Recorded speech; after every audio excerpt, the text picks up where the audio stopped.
Okay, so let's get rolling here. So our friend Hart Togman is in the house. How you doing, Hart? I'm doing good. Yeah. I'm doing good. Always challenges in business, like we were chatting about.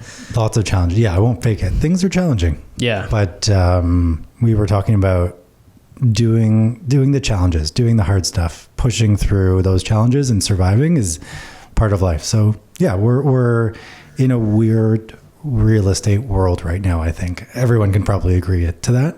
Yeah. So we are part of that and we are pushing through. Yeah.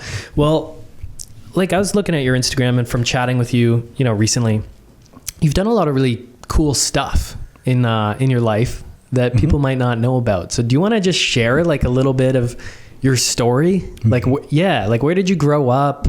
Yeah. How did you get to doing all these cool things? You've started this business now. You're investing in real estate. Yep. Doing mountaineering stuff. At least you've done it in the past. Yep. You're super into personal development. Yep. And we were just chatting about how much that's helped you and how important that is for entrepreneurs. Yep. So like, what's your story, man? Like, where are you from? Yeah. Well, how did you get into this stuff? So I was born in Thornhill, Ontario. Okay. Where's Thornhill? North York. Okay. Vaughan. Oh, yeah. okay. Got it.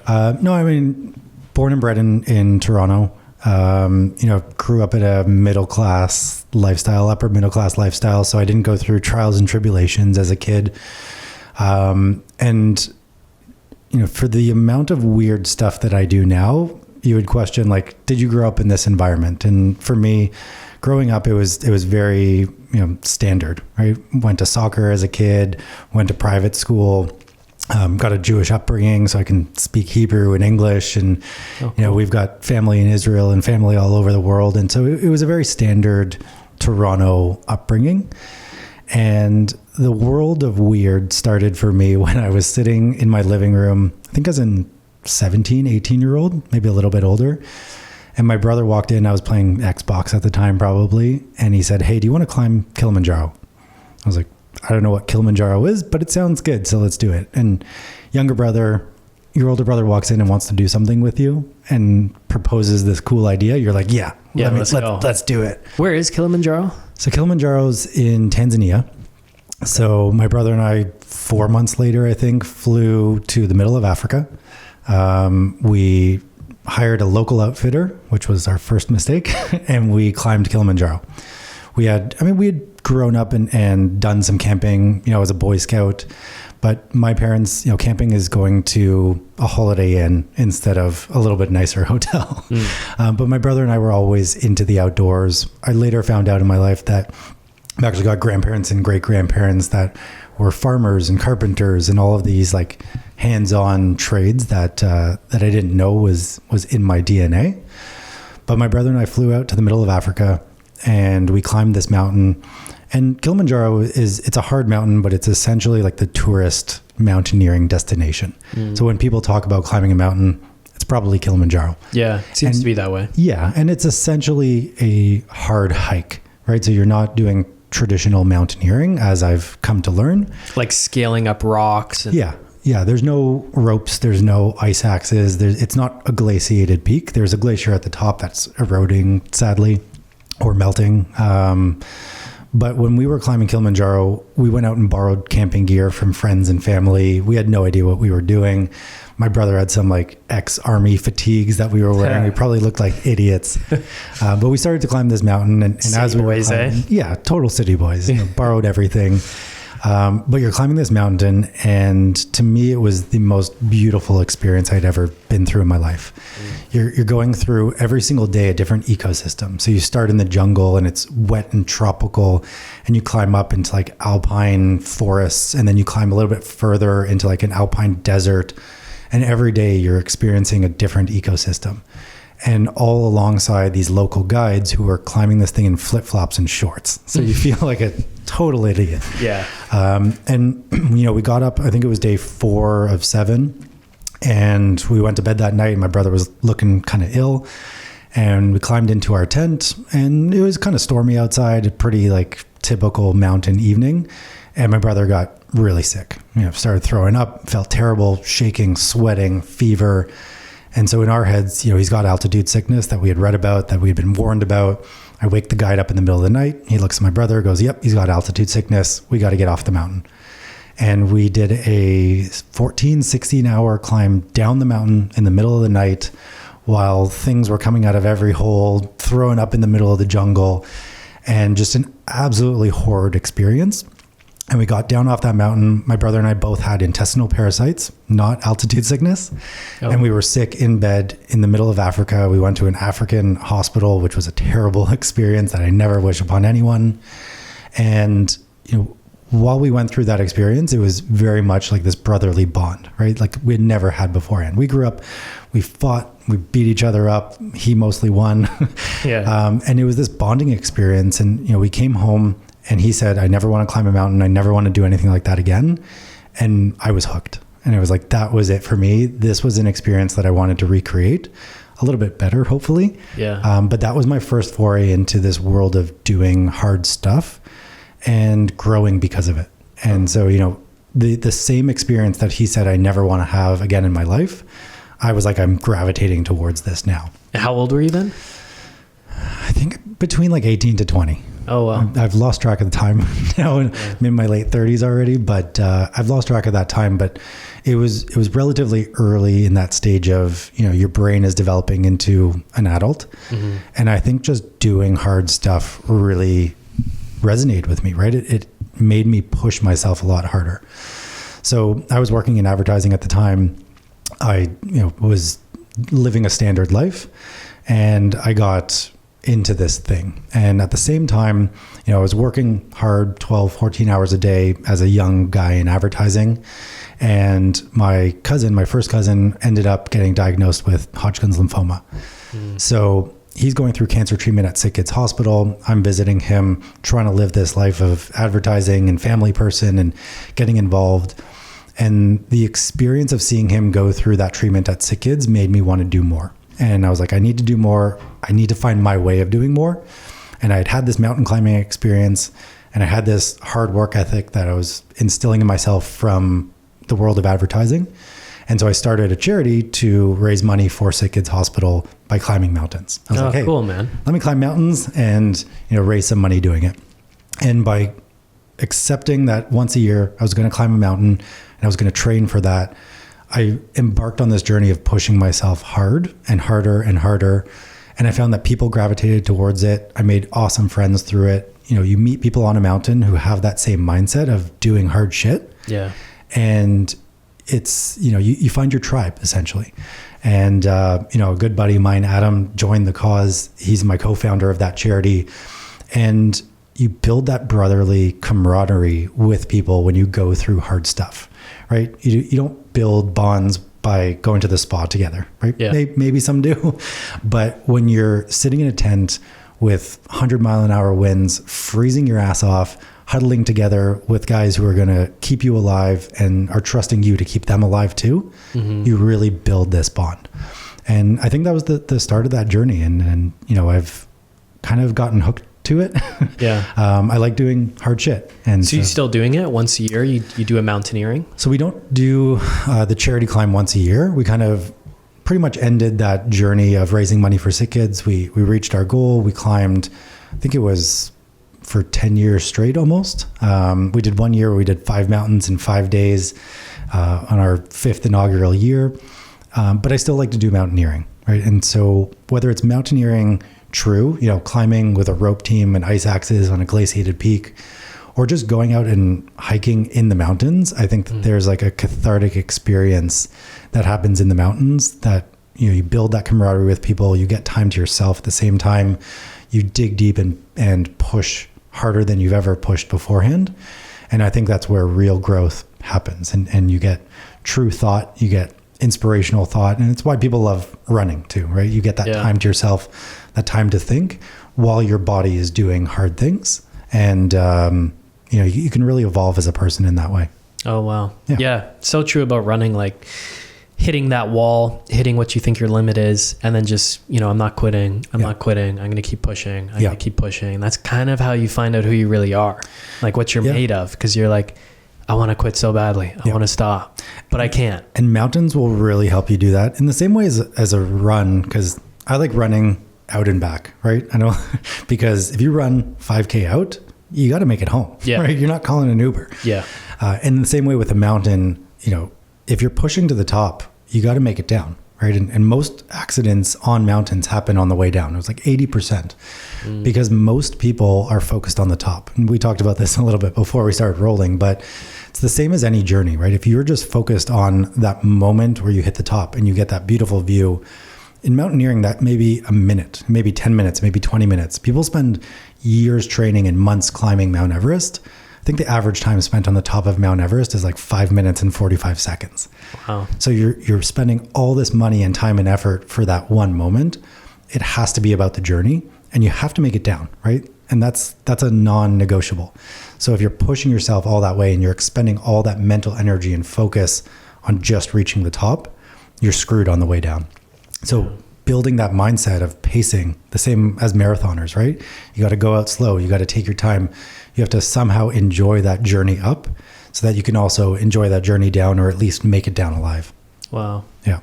Is there anything aside from mountaineering that you do, or is that kind of the main physical challenge? Well, I know those come in spurts. You can't always go on a mountain trip. Yeah. I think I like to do non-traditional things because I've got some thoughts about society today, I would say, that are a little bit unique. I'm probably born in the wrong era. Like what? Like I think people should work with their hands, and I think that hard work, like hard labor, is the best form of mental health training, essentially. So I like gardening, I like woodworking, I like going on runs, I like biking. I think just like working with your hands is a fundamental thing that humans should do, especially in a world where we're sitting behind a desk on a computer all the time. And I think we're very disconnected to our bodies and therefore our minds because of that. Yeah. I like to get out in the world and work with my hands. We were talking about this a little bit beforehand too, but I met this guy who runs an organic farm. He happens to be a real estate investor as well. And I wanted to go out on the farm and just farm with him. So I called him up and said, hey, do you do farm tours? And he said, no, but come out to the farm. And one Friday I took the day off and I just farmed with him and literally showed up, and he said, go pick some squash. And so I'm the CEO of Rent Panda, just picking squash, cleaning potatoes and cleaning garlic. Is this like a hobby farm that he runs for himself, or no, full-on operation? Full-on operation. So he was an investor, and I'll shout out Cold Spring Organics. But Glenn was a real estate investor and engineer. He owned investment properties up in Thunder Bay, so we gravitated towards each other. He had student rentals up there. I've got student rentals up there.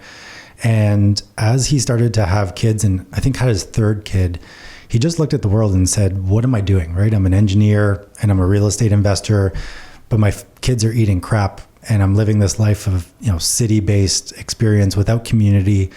And he sold a bunch of properties, and he bought this property out near Coburg, and he now runs an organic farm. And it was just this life pivot that, my wife will probably get mad at me for going down this rabbit hole again, but I think fundamentally we are missing that in this world. We're missing a lot of community. We're missing a lot of grassroots work. And, there's a lot of work that should be done to protect our farms and protect our food systems. But when you pull a carrot out of the ground and you eat it, it really, especially as a new dad, it puts into question what we're feeding ourselves and our kids, and why over the last, 2 generations, there's been a massive mental health, epidemic, and why obesity rates are the way that they are. And a lot of that comes back to, I think, what we put in our bodies and what we absorb in our minds, and eating this food right out of the ground and pulling it out of the ground and eating it with dirt and life on your hands really changes your perspective. So he just took the leap and started a farm. And I wanted a little taste of that. So I think it's just those life experiences that people should have. And if you look back, even just 2 generations, we're missing a lot of life experiences that people had for millennia before. I think a lot of people want to get back to that. Like, I've always loved the idea of having at least a little hobby farm. I don't necessarily want to start a farm operation. I wouldn't know where to start, but having a cow, having a few chickens, fresh eggs in the morning, your own garden. Like, what could be better than that? And I think it's totally tangential, but from when we were having our first kid, this was 2 years ago, we were pregnant. He's now 1.5 years. We talked about whether or not to know the gender. This is totally out of left field, I know, but we talked about whether or not to know the gender. And I said, and my wife said and agreed, that it's a fundamental human experience to birth a child and look down and be like, I'm having a boy, I'm having a girl. And you can have your opinions about gender and whatnot. But up until 50 years ago, if that, no one knew, right? You know what you're having when you pull it out and you look at it and you go, this is what I'm having. And for some reason, when you say you're pregnant, everyone's like, what is it, a boy or a girl? We have this fundamental thing that we want to know and other people want to know. And so we said, we don't want to know the gender, at least for our first child, because everything is known these days. Everyone is in search of information. Everyone wants to be in control. And I very much believe that it was a fundamental human experience to not know what you're having and to have that moment of looking down and saying, I'm going to be a dad to a boy, right? I'm going to be a dad to a girl. And so in the same way, I think everyone should pull their food out of the ground. I've got some crazy thoughts about, eating meat, but I think everyone should kill an animal if they're willing to eat meat. Yeah. And we're so reserved from it. And so that's where I think part of that fundamental human experience is doing hard stuff. Mm-hmm. And people are aspiring for comfort in everything that they do these days, right? Better, faster, easier. Let me do it from a couch behind a computer. And no one is willing, some people, but most people are not willing to go out and do the hard thing in order to live life. And I think that's part of the journey of life. Real estate investing isn't always easy, but it can be relatively simple. And that's where the Rockstar Inner Circle comes in. Look, there's a lot of real estate investing information out there these days. That's why it's so important to pick your sources wisely. And even though investing isn't always going to be the easiest process, it does not have to be super complicated. That's where tried, tested, and proven strategies like the ones that Rockstar members use come into play. Everything shared in the Inner Circle is built from firsthand on the streets experience in the current market. It's all up to date, things that people are actually implementing today.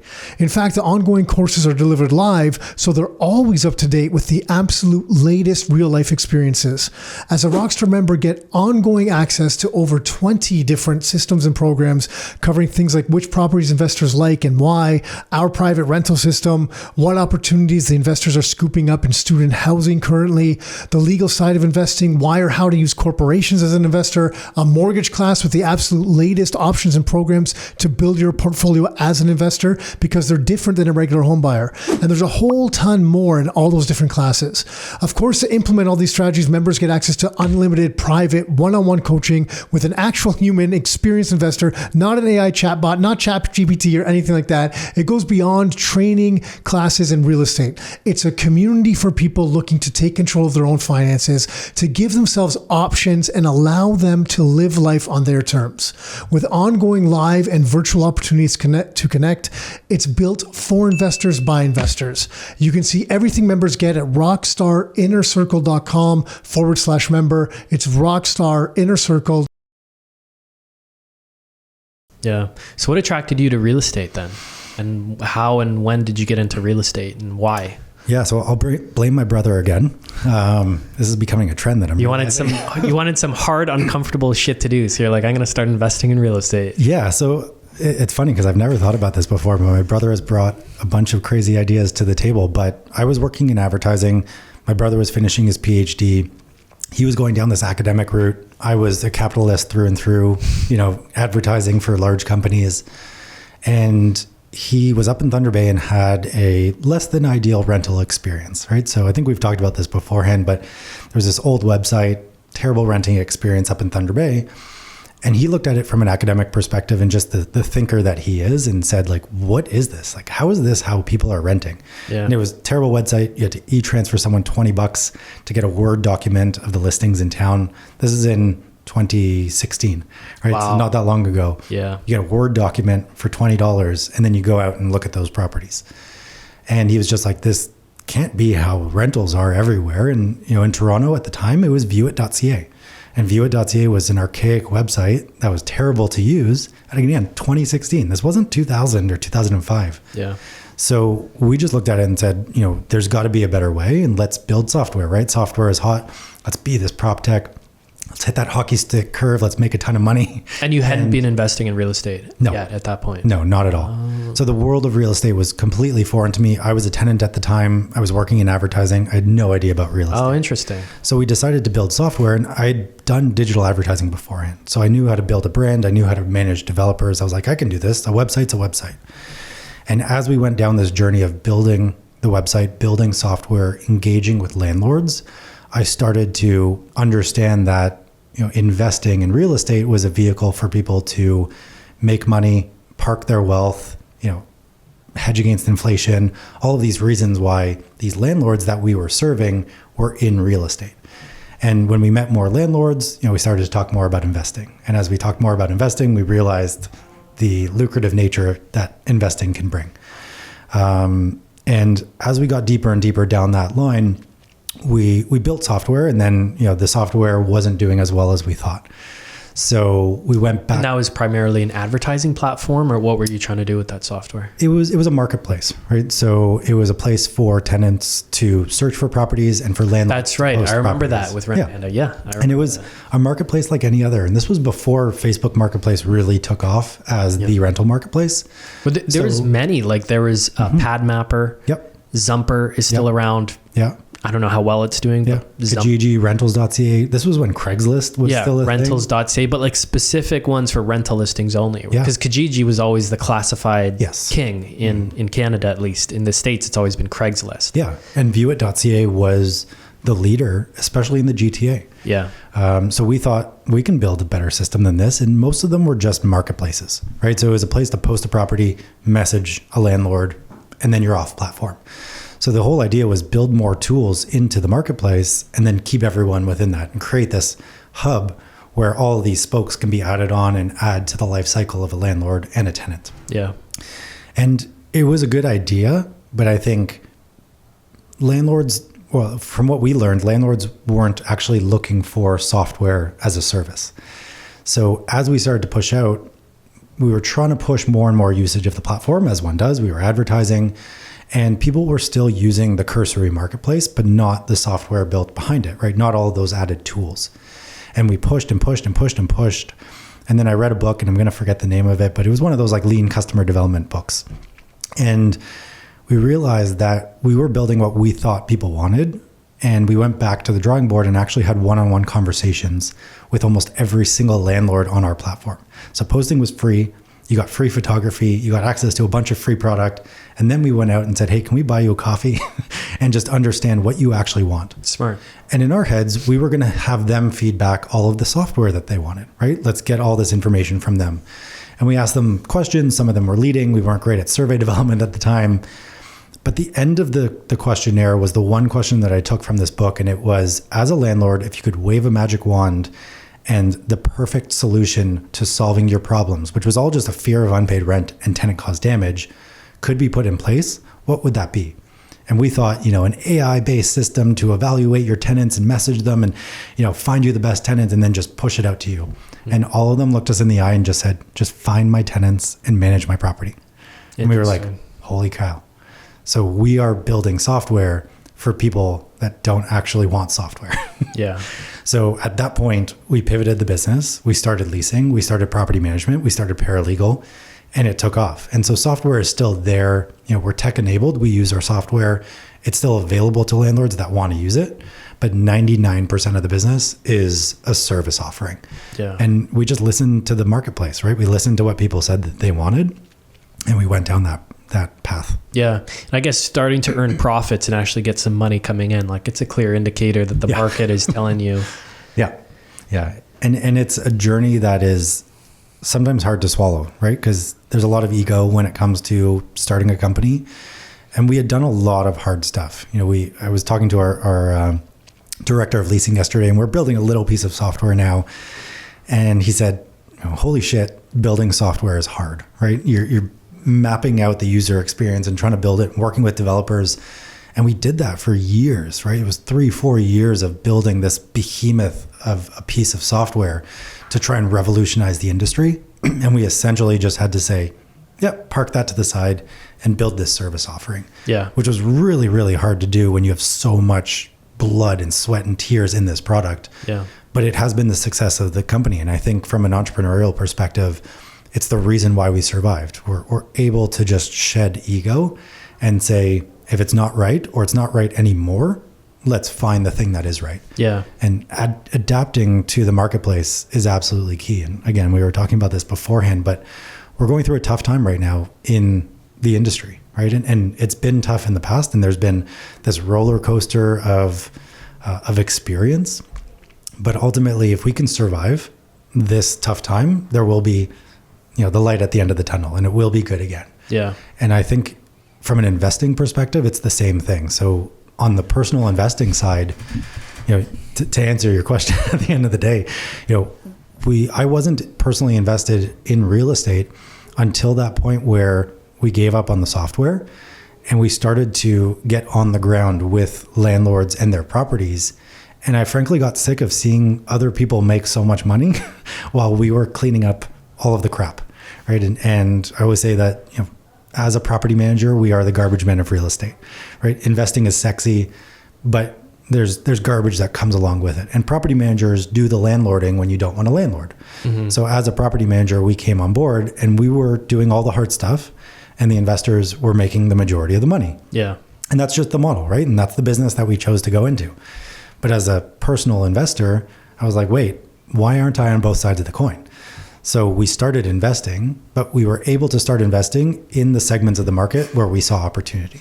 So that was the really cool thing, because as a property manager across all of Ontario, we can see the trends, right? We can see where people are doing well, where people aren't doing so well.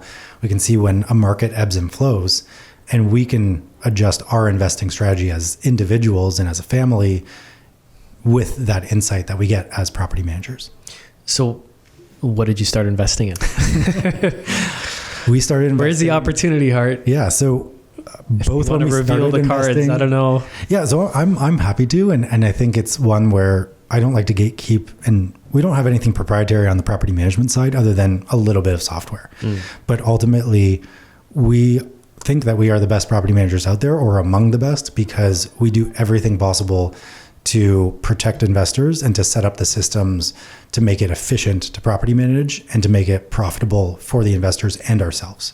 So it's got to be a win-win. And on the investing side, it's the same thing. So I think in markets where there's opportunity, even if 50% of people trusted me and went to invest in those markets, there would still be opportunity.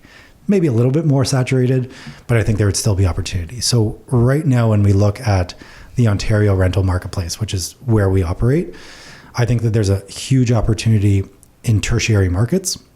And I think I talked about this at the Rockstar event too, but whatever the word for a market beyond a tertiary market, the fourth tier market. Tertiary is third, right? Yeah. Secondary, primary, secondary, tertiary. Yeah. And then fourth, whatever the fourth is. Quadrupleary. Yeah. Quadrary. Yeah.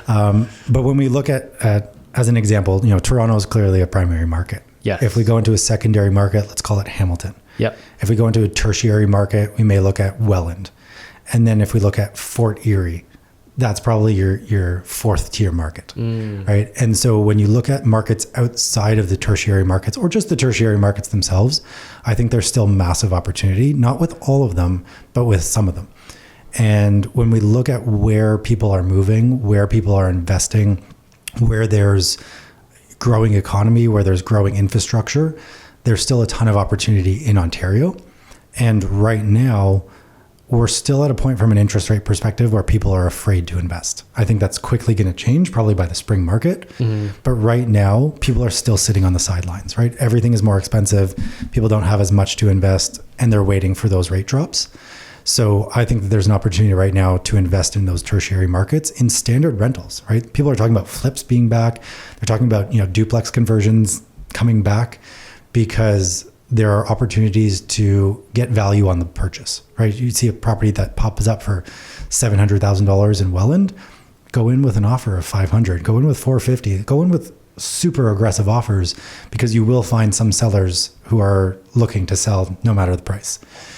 So I think that's one opportunity. And then the other opportunity that we're heavily investing in is student rentals in specific markets.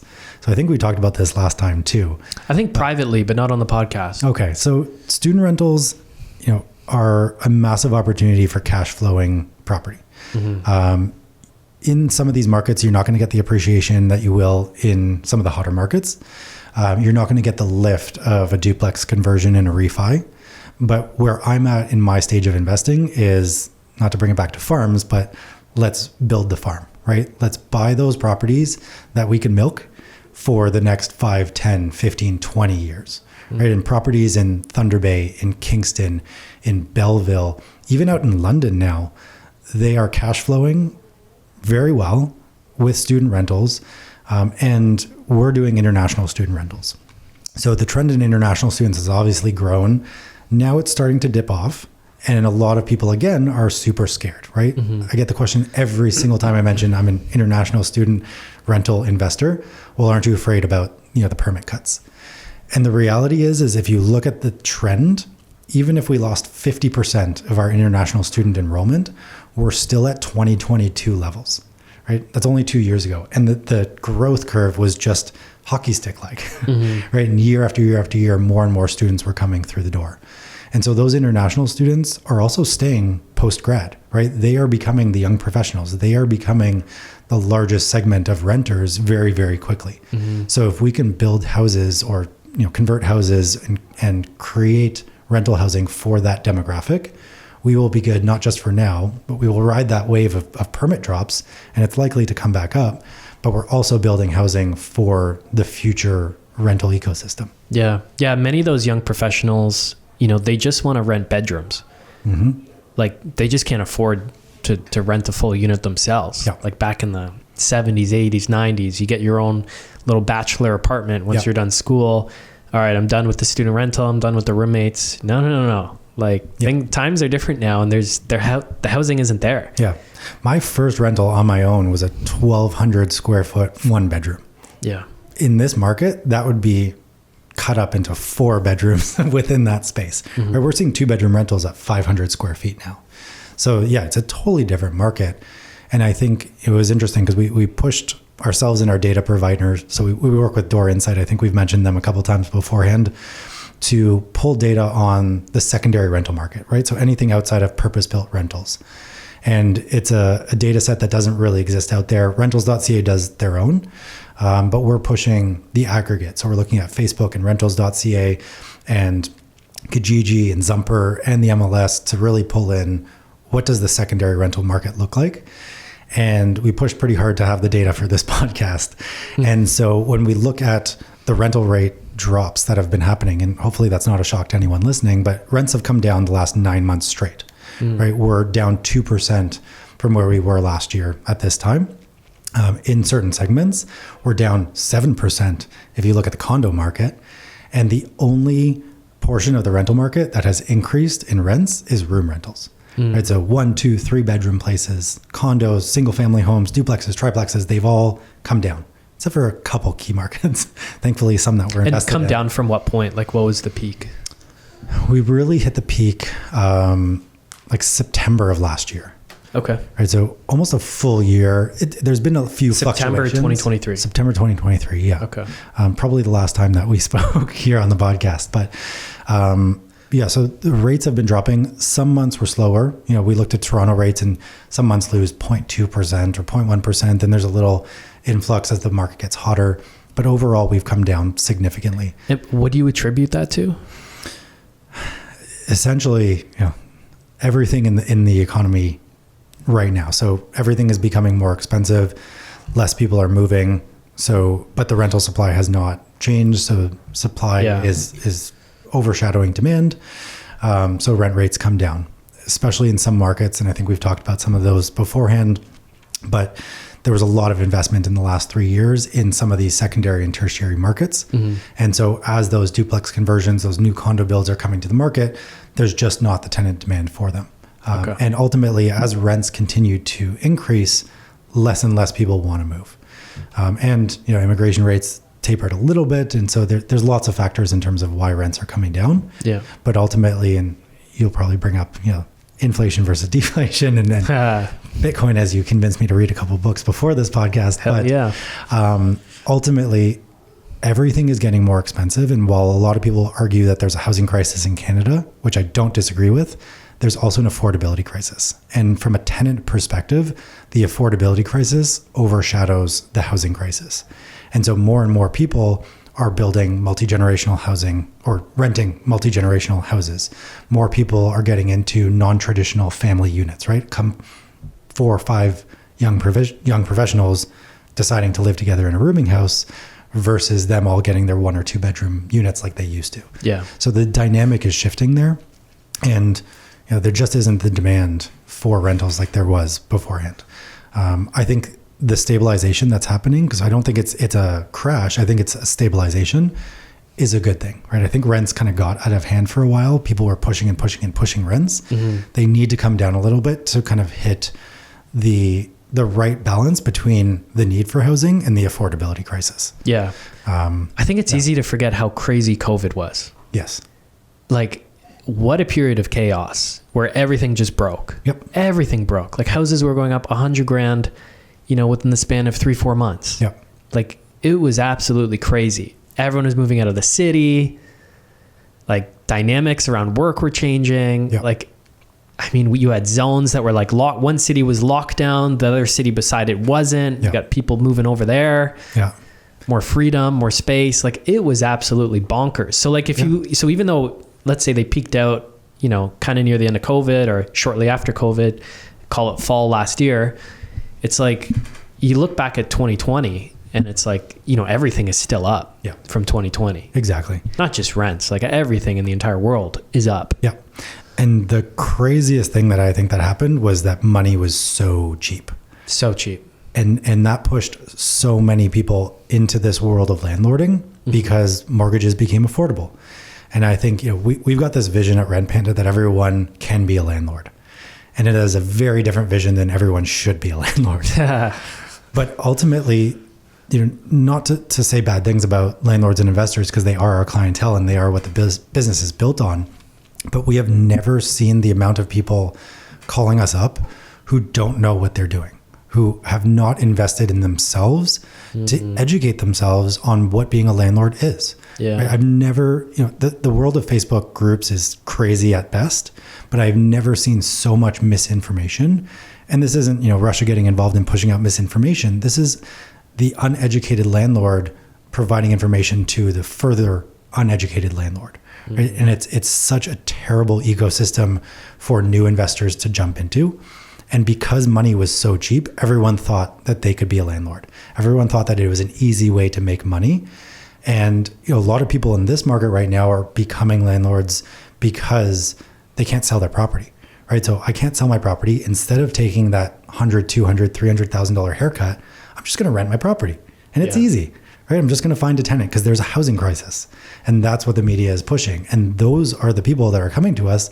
And, thankfully we run a business to help these people, but they're coming to us with no education about being a landlord. Oh my, so what you're describing right now is what's happening on like kind of double ends with somebody in our office right now, where their partner purchased a single family home in Niagara Falls in the COVID years, 2022, whatever, because rushed into being a landlord because money's so cheap and becoming so worthless. You got to own something, you got to own assets, and the numbers look really good on rentals. So bought this single family home originally just to move in himself. Yeah. But since has gotten into a relationship with this person, and now they want to live closer to the GTA where, the girl here in our office works. And so they're now renting a place here because just for lifestyle reasons, but he's got this house that he's kind of stuck with. He doesn't want to get rid of it. I think he still wants to keep it for the long term, but never expected to be a landlord. So he wants to keep it and rent it out. So now he's considering, do I rent it by the bedroom? Is there a school nearby? I don't really know what I'm doing. Now coming out to Rockstar stuff to educate himself, right? To his credit. But then the landlord of the current place that they just moved into, which I believe is like a condo or something in Oakville, don't know what they're doing at all. Right. And probably got in during COVID as well, or maybe the years prior to COVID. But this unit just got completed, they owned it, and there's a few things that aren't working, even though it's a brand new unit. Like the furnace wasn't working, so they had no heat. They had to buy a space heater for the first week they moved in. They called their landlord to tell them about it.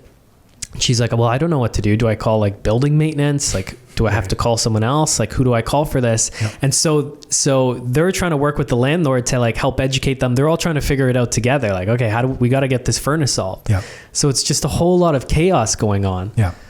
And maybe polarizing thought, but not that I agree with rental licensing, but I wish every real estate agent that sold an investment property, they themselves would have to take a landlord 101 course and educate their clients, or when that property is purchased for the sake of investment, that purchaser, that client has to take a landlord 101 course. Yeah. Right. I wish that was like, we could blink our eyes and just disseminate information like in the Matrix, but ultimately there are so many basics that can lead to massive problems. Right. And probably 50% of the people that call us up and want to hire us don't know if their property is rent controlled or not.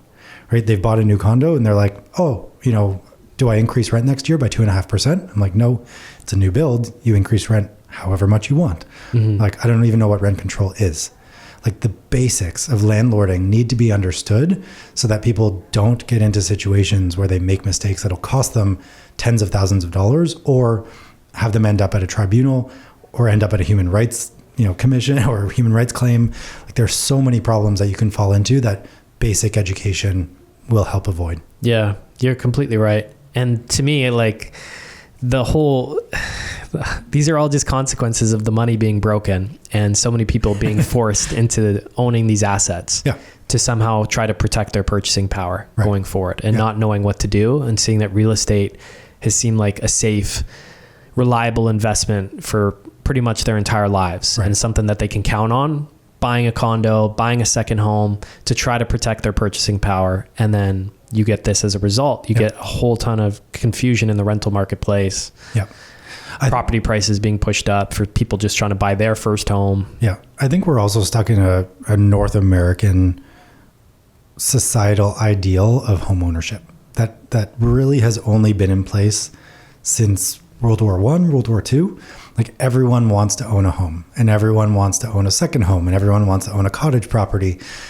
And in North America, that's quite unique. Yes, it happens in Europe sometimes, but in a lot of other societies, homeownership is not an aspirational endeavor, right? Especially when you look at some markets that have huge rental rates. Like, Singapore is a great example, where it's like 80-90% of the population, and their affluent populations, are renting, right? And it's government provided housing, or it's large institutional investors that own the majority of housing. Renting can be an option, right? And it's not about parking your money in that. It's about other diversified investments. But your house doesn't need to be your bread and butter, right? Mm-hmm. Your rental property doesn't need to be all of your investment. And we're stuck in this world right now where you have to buy property and you have to own property, and to be successful, you have to be in that world. And it's just a product of what we've built for ourselves. I wonder what dynamics led to that, though, because it's like we're only as good as our incentives. So like, if everyone here is incentivized to want to own their own house to live in, to build their nest egg through that, or to invest in second homes, third homes, build up a portfolio. Yeah. It's like, why? For like, what incentives are different in Singapore, where people are more incentivized to put their money into the Asian stock markets as a alternative? Like, is it the leverage? Is it the easy financing? I imagine it would be the financing aspect of it, where you can just borrow all the money to put into this thing. Yeah. And I also think it comes down to kind of a societal norm where, and an upbringing, right? We are all brought up in this world where essentially we're individualistic, right? Especially if you look at East Asian cultures where it's community first as opposed to the individual. We're in a North American ideal where it's you for you and it's me for me, right? And I am going to build a business to provide for me and my family, and I'm going to build a house to put walls around me, and I'm going to put a fence around my property. Yeah. And there isn't the same type of community ideal. Community exists, but it exists with everyone in their own box. And it's actually it drove me nuts when I was living in a condo, because I found it so odd that I was living 400 feet away from 1,000 people, and I knew no one. Yeah. Right? There was literally people all around me, and I didn't know anyone. And it was purpose built for us to have no interaction. Right? There was no communal space where people were meant to interact. And I think that's part of the fundamental issue where everyone is trying to push the value of their dollar for self-indulgent reasons. And we're not in a society that's built on, helping community and building community.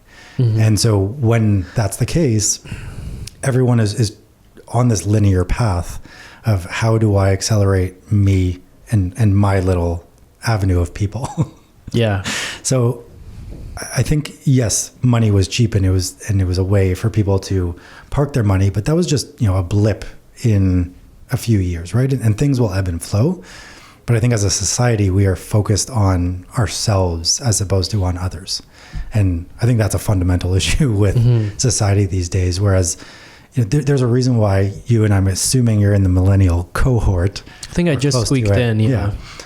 There's a reason why we're all kind of gravitating back towards working with our hands and living off the land and tiny house movement and farm, ownership and things like that, because we saw this very, very extreme push towards a world where we are all separated from each other, right? If you go back even 2 generations, my family came to this country and lived 3 families in a 2-bedroom apartment all together because that's what they had to do to make it work. Mm-hmm. And aspirationally, they came with nothing and they wanted to build for the future generation, right? And so that post-war generation wanted to build businesses. They wanted to get land because they never owned land beforehand. They wanted to create a sense of family and security within a space.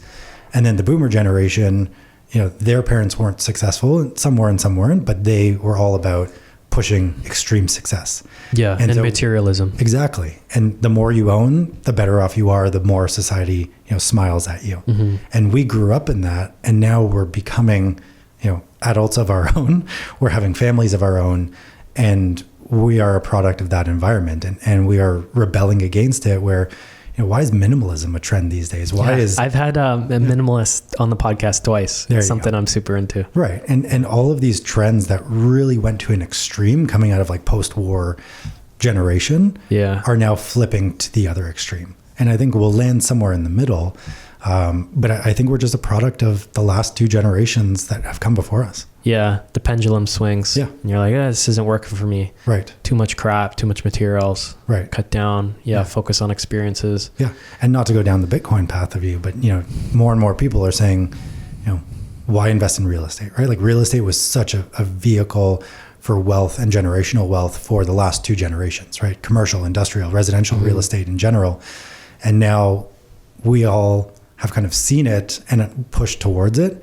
And now we're pulling back a little bit and saying, is this really the right path I want to go down? Do I want to be encumbered by more things, more real estate? Yes, it may be a good vehicle still, but are there better ways for me to spend my time and invest and hedge against inflation and build a different system? Yeah. So I think we are on that swing of that pendulum. Yeah. Yeah, maybe so. Yeah. I just think the system is so messed up that people are just scrambling for anything to buy. Yeah. And it's not, it just goes beyond, real estate. It's all these crypto coins, beyond Bitcoin. Because once you do a little homework, you're like, okay, Bitcoin's a bit different, but it's all the crypto meme coins. It's the collectibles. It's the Jordans. Yep. It's the NFTs. It's all this crap that doesn't really seem to make sense, right? But you're hoarding it because what the hell else do you do? Right. And real estate is kind of the tried and true method of building wealth, and you get the leverage and the debt kind of gets wiped down by inflation over time, and you can earn some income, and it feels like a real business. It's tangible, it's real, you can touch it.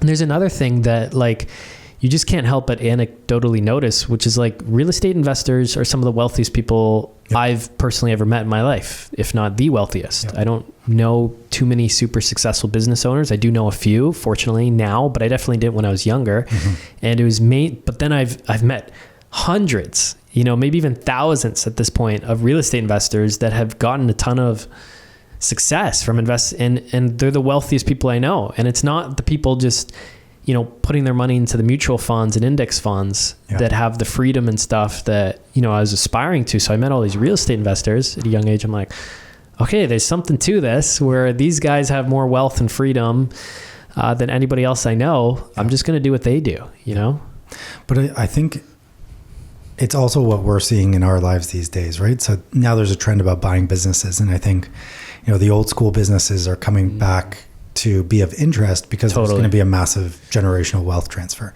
right? And some crazy stat about, how many hundreds of thousands of businesses in the States are going to be selling in the next, or in the world are going to be sold. Because of the boomers, right? Yeah, retiring. Because of the boomers. Yeah. And how many of those are not going to be sold and just, fall by the wayside. And it's trillions of dollars of businesses are just going to disappear from the earth.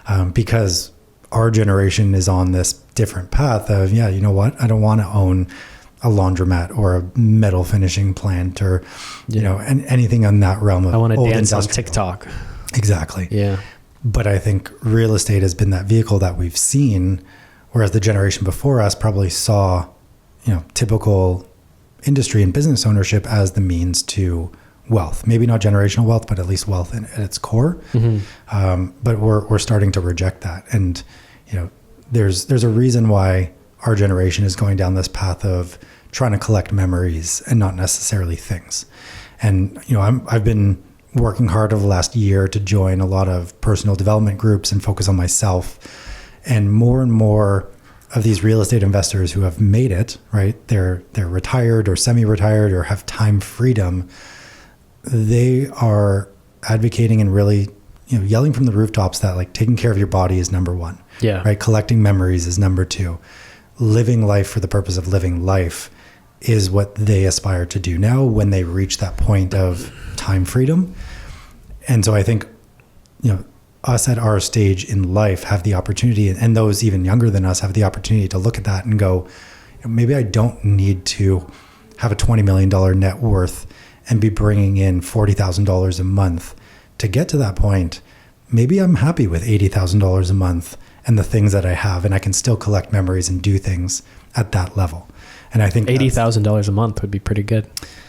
Yeah. I think you meant $80,000 a year. I think yes, $80,000 a month would be something. But yeah, and I think... Listen, man, I want the $80,000 a month and the six-pack abs. I want both. Fair enough. I do not aspire to have six-pack abs. That is one thing that I think I can shy away from, because my aspirations from a health and fitness perspective is be an active dad throughout life. I want to be able to physically dominate my kid when they're 18 years old still, and be that dad that's like feared a little bit, and be mobile at the same time. But then, you want to feel good. That's the most important. I want to feel good. And part of that for me, I know, is I'm a foodie, right? I like to eat. Yeah. So I will go on a 10K run to have that awesome, best pizza in Toronto later that night. Yeah. So for me, it's not about six-pack abs. It's about feeling good through life. Yes. Yeah. And if you're feeling good, it means you're getting regular exercise. You're going to look pretty good too. Exactly. At the same time. Yeah. Tom's literally doing the moonwalk behind it. I told him we should get a curtain and draw it across, because all these guys do is come behind and try to distract me when I'm doing podcasts. It's all good. It's part of it.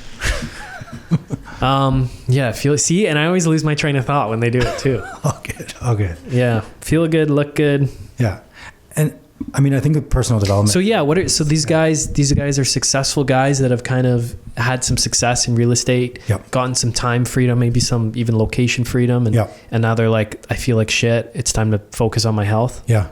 And it's really humbling to be invited into these groups. And, the first time I was invited into any of these groups, it was like, why are you inviting me? I've got a couple rental properties, run a property management company. Why am I here? And, that type of mindset I lost quite quickly, being able to bring value to the group as a person, right? I've had experiences. I look at things in a way that clearly other people value. And I think doing hard stuff is part of that. But yeah, these people, they are worth tens of millions of dollars. They own properties and have owned properties forever, 40, 50, 60 units, huge portfolios beyond that. And ultimately, when it gets down to it, we're all humans struggling with the same things, right? Mm-hmm. They want to have good relationships. They want to maintain those relationships with their kids and grandkids throughout life. They want to be able to provide unique experiences. They want to be able to create memories. They want to leave a legacy beyond a business and wealth, right? They want to leave a legacy of memories that they've helped or initiated the creation of. And part of that is them feeling good. Right? And I think a lot of people go through this roller coaster where they focus too much on the business and then their life suffers. And then they go through a massive, midlife crisis or quarter life crisis now of going back to focusing on themselves and shedding, the material goods. And they swing that pendulum the other way. And then they go back and go deep into business. And I find myself on that same roller coaster. And when the business is the most successful, I'm probably at my worst. Yes. And as a leader, I find not only do I need to be on all the time, but you need to be even keel, right? You can't ride high highs because it will end up with riding low lows. And the team needs you to be that constant stable force. And I think it's not about not celebrating the highs, but it's not diving into the emotional abyss of, extreme pleasure and extreme despair. Mm-hmm. And that's what I've tried to really even out throughout the experience. And there will always be the roller coaster, but you kind of need to be that guiding light that rides the wave smoothly. Mm-hmm. So part of that is, exercising on a regular basis, having a mental health routine, reading lots, absorbing lots from those around me, but also giving back, to the point of everyone these days is essentially thinking about themselves. I find myself and others I've spoken to, the most joy that they get and the most long-lasting memories are actually those where they've been able to give, right? And by giving, they're actually adding to their own lives.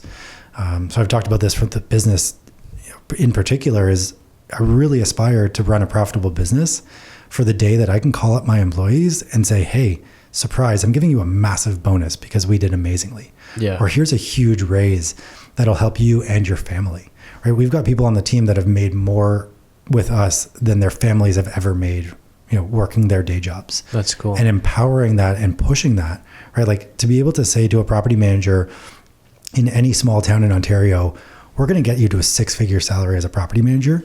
They're the top 1% of their community. That's what's super cool about running a business and building this business. And I think the more that we focus on giving to others, the better off we'll be. And that's a lot of what I've learned from these groups of really inspiring people who have quote unquote made it. They're just looking to give back. And part of that giving back is their friends, their community, their families. And that will really push their lives to the next level. Mm-hmm. And you find you're changing your behavior because of that? For sure. 100%. Yeah. I mean, it really impacts my day to day. And I think it helps level set my expectations for every day. And it helps me be grateful for every day. And again, we were talking about this before, and we always have the best conversations over coffee here. But I think, it's easy to walk into a scenario and someone says, how you doing? And whether they care or not, your answer is you're struggling, right? Yeah. The answer, everyone is going through their shit. Yeah. But ultimately, going through your shit is going to happen every day, but it's how you really internalize that, right? If you can lament with a buddy or lament with a stranger and just say, yeah, things are shit, but my kid laughed this morning and he woke up happy and I've got food on the table, and every day I'm pushing towards giving back and creating experiences for those around me and creating a better world than what was yesterday. That's super cool and super exciting, and taking the time to acknowledge that. Now I'm going to sound like hippy dippy, but like, I don't have like a gratitude journal or journal every day or have gratitude moments and things like that. But really taking a moment every morning to think about the day that you lived yesterday and the day that you have in front of you today, whether it's over a cup of coffee or while sitting in the car, sitting in traffic, it's really game changing. It's really powerful to actually think about the life that you're living. And back to my mountaineering analogy, and not to be cliche, and thankfully I climb mountains, so I can talk about mountains. You're allowed to say this. Yeah, but like every step on that journey should be a step that you're conscious of, that you're thankful for, that you've chosen to go down. Yeah. Right? Like no one forced me to climb a mountain. I am here suffering on my own accord. And it's real easy. You can choose a lot of paths in life that are easy, right? You can choose the comfortable way. You can look like everyone else to aspire to be more comfortable all the time. Or you can take that hard step, but acknowledge that you are taking that intentionally and enjoy it. Enjoy the hard shit. Mm-hmm. I just had a funny memory of, I was doing a Spartan race at Blue Mountain a couple of years ago. Yeah. And we were doing one of the obstacles, and this one was you're just like crawling under the barbed wire. Yeah. And it was hot as hell that day. It was October, but it was like a summer day. It was really hot. And I remember this guy beside me was just miserable, and he was just like swearing like fuck, like just so pissed. He's like, and he's literally saying out loud like, why am I here? I don't want to do this. Yeah. I just remember thinking like, man, you paid money to like do this. Like it's supposed to be like a hard kind of like fun challenge to kind of do. Yeah. And I was just laughing at it because he was so pissed off. Like, come on, man. Like this is literally why you paid money. Maybe you got a free ticket and his friend dragged him. He really didn't want to be there. But I'm like, if you paid the money, you kind of like, you shouldn't be that upset. But I just remember, I thought it was hilarious. Yeah. And I think this other group that I'm a part of, they have quite a lot of inspirational speakers come through the door. And a lot of people talk about life-changing moments where, they realize the things that matter in life. And they realize that if you truly think about it, our worst day in life is what other people dream of their entire lives. Like, not to be like there are starving children in Africa, but there are starving children in Africa, right? And everyone in this life, their worst day is probably someone else's best day. Yeah. And coming to that realization and just going, I am grateful for the day I have today and the people that we surround ourselves with. Like, I woke up this morning being like, yeah, it's been a hard week. It's been a hard month. It's been a hard night.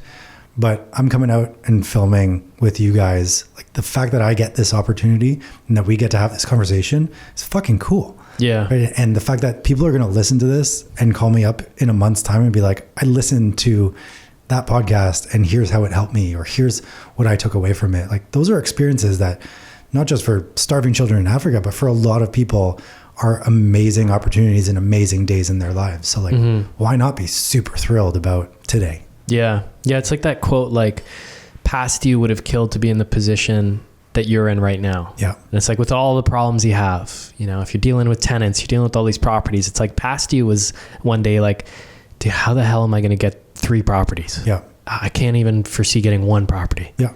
And I think, I created a vision board for the first time ever. I've always heard about it. Great. I've got this vision, but I'm not going to create a vision board. And I was like, let me do the exercise. Because I think doing the thing is sometimes more powerful than like having the thing up on the wall. Yeah. But I created a vision board. And in a world of Instagram and social media, probably dating myself saying Instagram, but TikTok, but like seeing other people's lives, it's very easy to get yourself down on why you aren't there. It's terrible for you. It's terrible. It's absolutely terrible for you. But I found the vision board interesting because I went through and put down and spent a lot of time creating this vision board. And one of the examples that I put down was this cottage property, right? And there was like 4 outbuildings on the cottage property. And it was about having a piece of land where I can build a home and a friend can build a cottage and a family member can build a cottage and we can create this community together. And I think there's 2 sides of the coin, because I print that out and put it up on the wall and you can look at that every day and say, I'm not there yet, right? It feels so far away. And how the hell am I ever going to get there when, I look at that and I have to have a phone call with an angry landlord and just who's going to beat the shit out of me for, not trying hard enough or doing something, right? And we're just trying to do our jobs every day. But at the same time, you can put that up as your vision and say, every day is a step towards that. Taking this phone call will get me there, right? And being grateful for the day I'm living today to eventually manifest the thing that I want and the day that I want in the future is going to be amazing. And that day that I own that cottage, I'm probably going to look back on today and be like, holy crap, you were fit, you were smart, you were successful. I wish I was back in that time period. Oh my God, you trade everything just to go back. Right. I think Jordan Peterson said, in 25 years, we'll trade every dollar in your bank account, everything you own to just be back where you were 20, 25 years ago. Yeah. And I think it's so true. Well, how old are you right now? 37. So you're 37. So like 80-year-old Hart or 80-year-old billionaire, any 80-year-old billionaire would trade all his billions of dollars to be your age again in your situation. Yeah. Just to have it, the chance to do it all over again. Yeah. And so that means they would like probably trade billions for an extra day, let alone at that point. Sure. Yeah. And to go back there, they would literally give it all. Yeah. So does that mean you can value your current health and well-being and the fact that you get to live today as like a $10 billion asset, $100 billion asset? Yeah. Literally any amount of dollar amount in the world, if they would trade that for that. Yeah. How many Bitcoin? If they could make that all the Bitcoins, right? Yeah. The only thing more scarce than Bitcoin is your time. 100%.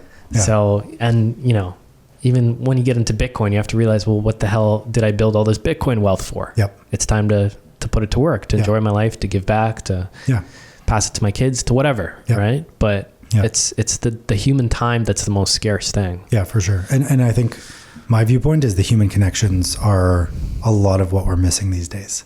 And my wife is going to roll her eyes when she listens to this, but I truly think building community and facilitating human connections is so important. Like, we are social beings, and even the biggest introvert gets so much emotional well-being from the social situation that they're in. Yeah. Right? And having that community around you, having positive mindset around you, I think is incredibly important. I 100% agree. It's just everyone's in the rat race. Yep.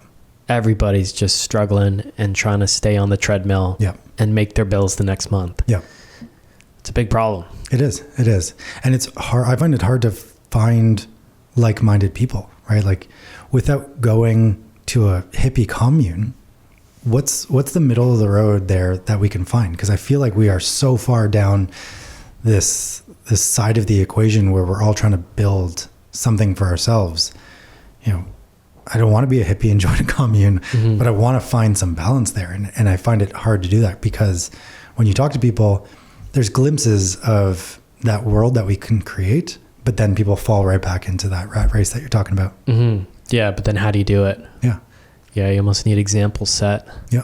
But it's so important to find a community you can get along with like-minded people. For sure. Like, that's easily half the value of Rockstar. Yeah. Is the community alone. Yeah. And just coming to an event and meeting others and be like, oh, you're thinking this way too? Yeah. Okay. You want to go start a hobby farm too? Oh, that's pretty cool. Like, for sure. How are you going to get there? Well, I'm going to buy some properties and this and that. If anyone listening wants to start a hobby farm, buy some property, talk to Anthony. Well, I guess that's how you would go about it. You'd find a like-minded group of people, and then you're like, let's go all in. Yeah.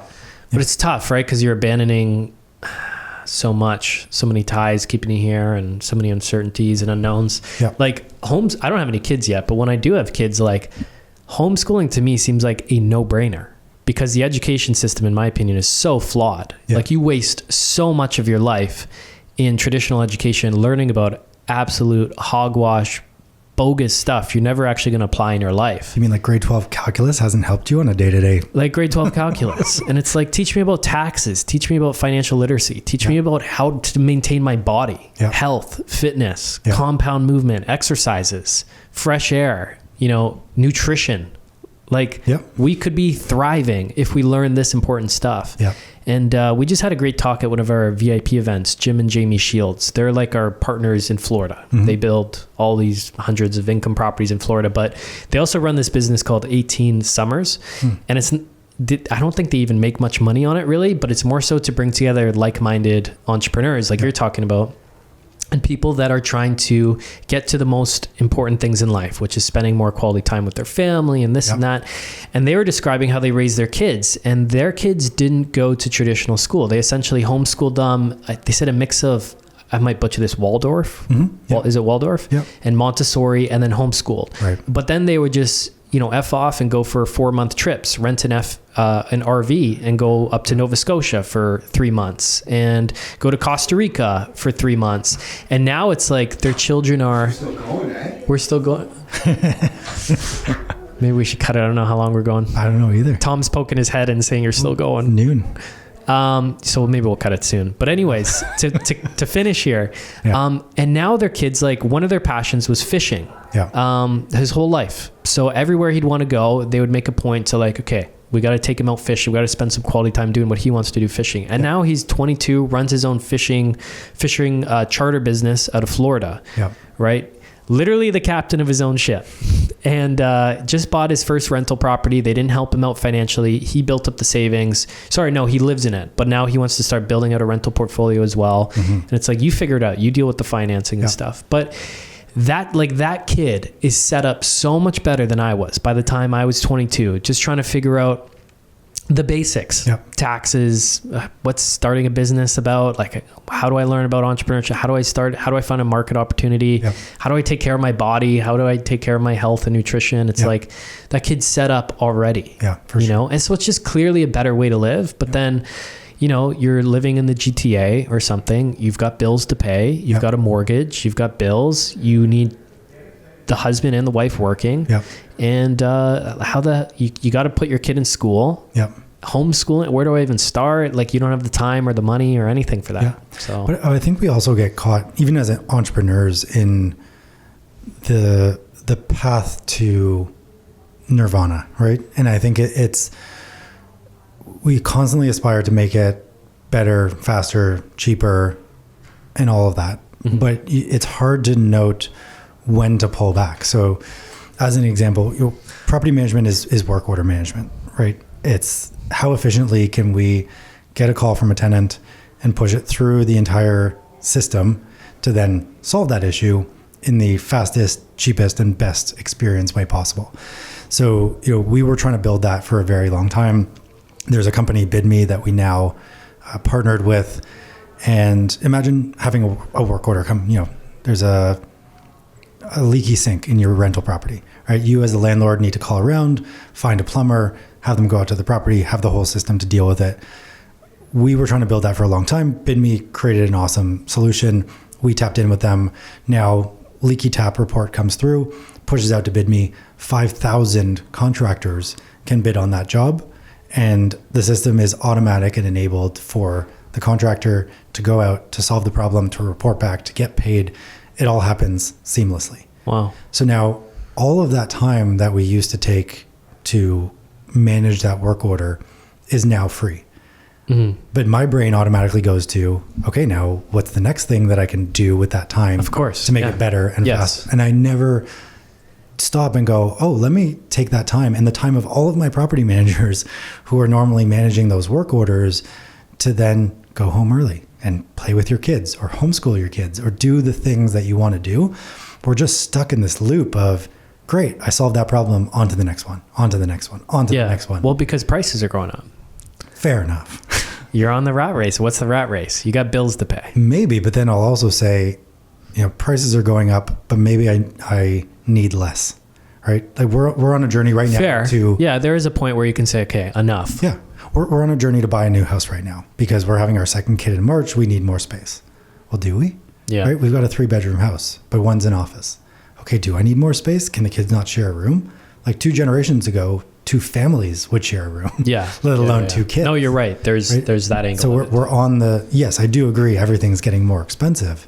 But at the same time, I think there's lifestyle inflation and there's expectations that, it's got to be better. It's got to be better. Yeah, and keeping up with the Joneses, that's a real thing. For sure. And it happens on the entrepreneurial side too. Like, when is enough of a business enough, right? I need to go out and buy another property management company and amalgamate them. I need to push harder. Well, why, right? Like, are we not just happy with enough?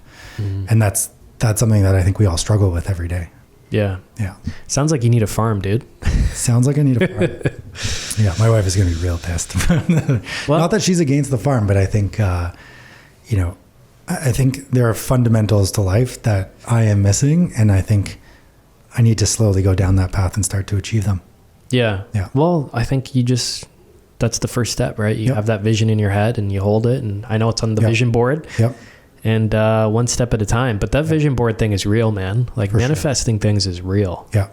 I put on there, be able to feed my family healthy food. I've got this beautiful picture of organic vegetables and produce and, like meat and whatever it ends up being, just there shining as a beacon. Yeah. And it honestly makes me think every time I go to fucking No Frills and pick up a bag of carrots for $1.99 or pick up 10 pounds of tomato or potatoes for $2.79.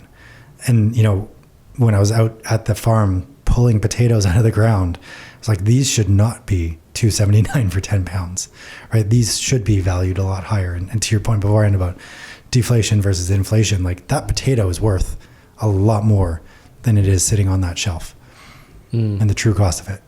But Yeah. it's just the value of things. It should be worth a hell of a lot more than a nice house, right? The things that you put in your body. Yeah. Yeah. You're completely right. Yeah. But anyways, I think there's a real movement starting towards that, man, with like, Yeah.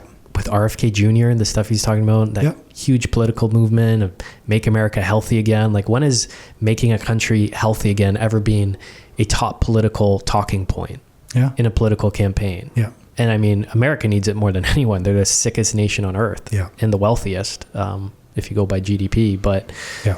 it's a real thing happening, man. And the regenerative farming, that was like this weird niche little thing you'd hear about on like Joe Rogan sometimes. Yeah. That's like a real thing that they want to push in that administration, which I definitely support. You want to make America healthier? Yeah. Who doesn't support that?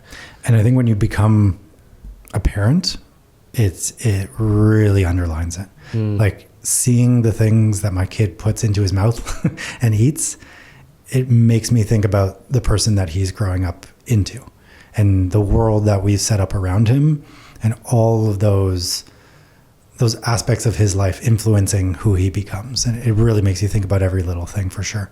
Yeah. Yeah. Okay, cool, man. Awesome. You didn't get to any of your questions. No, literally no questions. Rental market still a bit slow. Rental market still a bit slow. My general rental market assessment is it's harder to find tenants these days. But And you're talking about the high quality, good tenant you want in that property. Yeah. Because it's easy to find any. More low quality tenants than ever before. Yeah. It's needle in a haystack.